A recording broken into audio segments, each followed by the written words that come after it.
आज के दिन जुम्मे के दिन एक वाक़या पेश आया वहाँ पे जुम्मे के दौरान ही, बल्कि वाक़या तो वारदात तो दौरान जुम्मा हो गई थी। उसकी जो हमें ख़बर मिली वो ज़ाहिर उसके बाद मिली कि कुछ एक दर्जन जो थी जूते और चप्पलें जो मस्जिद के ज़ाहिर है बाहर पड़ी होती हैं, वो किसी ने चोरी कर ली वहाँ से। तो वहाँ के अंदर जो सहाफ़ी हमारे भाई और दीगर और जो वहाँ पे काम करते हैं पार्लियामेंट हाउस में, ज़ाहिर है उन्होंने भाई उसके करीब ही जुम्मा पड़ा होगा, तो वहाँ से जूतियाँ चुकी गई सर। देखिए और नंगे पैर गए हैं बाहर।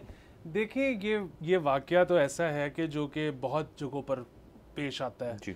और इसीलिए आप देखते हैं कि जुम्मे वाले दिन तो ख़ास तौर पे और अमूमी दिनों में भी जिन्होंने नमाज मस्जिद में पढ़नी होती है वो अपने जो है ना बगल में दाब लेते हैं। हाँ। और मुझे तो अब मैं इस नतीजे पर पहुँचा हूँ कि ज़ाहिर है हर चीज़ जो बनी है उसका कोई ना कोई मकसद मसरफ़ तो है, तो बगलों का वाहिद मकसद पसीना देना तो नहीं हो सकता, तो इसीलिए कि आपने चप्पल इधर रखनी है। दूसरा ये है कि बाकी जगहों पे तो चले गए अनफॉर्चुनेट मामला और नहीं होना चाहिए।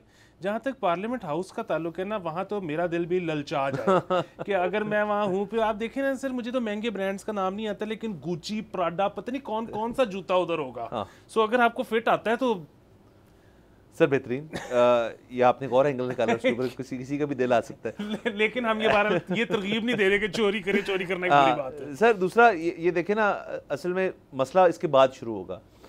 कोई भी शख्स है जुम्मे के दिन अमूमन लोग जो हैं ज़रा ज़्यादा मतलब जुम्मे के लिए ज़रा तैयार तो होकर जाते हैं, अच्छा लिबास और अपने जूते शूते अपने ज़रा अच्छे वाले लेके जाते हैं। तो वो जब जुम्मे के दिन वो चुके जाए ना सर, वो ज़्यादा चुभती है, क्योंकि सर जो आपका एक अच्छा पेयर ऑफ शूज़ होता है वो फिर बाद में आपको लेना ना बड़ी ख्वारी हो जाती है उसको लेना। और मुझे तो आज तक ये बात नहीं समझ आई उन लोगों की, हम उन लोगों को ना मिलते हैं ना उससे बात करते, ना हम उनकी ज़िंदगी का अपना हिस्सा बनाते हैं, जो जूते ऑनलाइन ऑर्डर कर सकते हैं। ये हो ही नहीं सकता सर। जूता तो बहुत ही बड़ी चीज़ होती है, जीन्स आप ऑनलाइन नहीं ले सकते। वो जब तक पहन ना लो, आप देखो ना कि वो फिट आपको बैठ कैसी रही है, तो तब तक ये चीज़ें नहीं खरीदी जा सकती।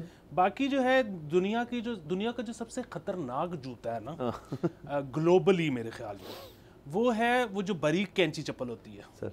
क्योंकि जितने लोग वो पहन के बाथरूम में गिर के अपनी हिप तोड़वाते हैं, वो रिकॉर्ड और किसी ब्रांड और मॉडल के जूते के पास नहीं है। तो लेकिन बहरहाल उस जूते का मेरा तो ये ख्याल है कि उस जूते को अवॉइड करना चाहिए, हर एज में अवॉइड करना चाहिए, बुजुर्गों को खास तौर पे करना चाहिए।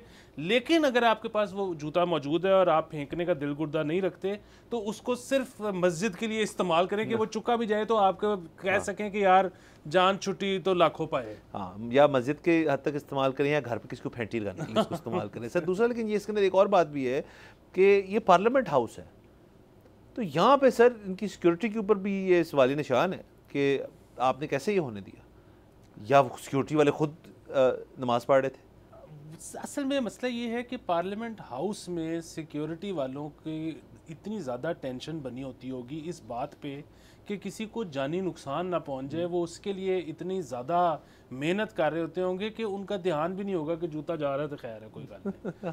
तो हाँ बाकी सर वो ज़ाहिर है जूते का चोर जो है वो मतलब वो उनका अपना ही बंदा होगा ना सर। यही बात है ना, हर बंदा तो नहीं जाके पार्लियामेंट हाउस में उसका दिल किया जाके नमाज पढ़ लेगा। सब्सक्राइब करें और बेल दबाएं ताकि कोई खबर रह न जाए।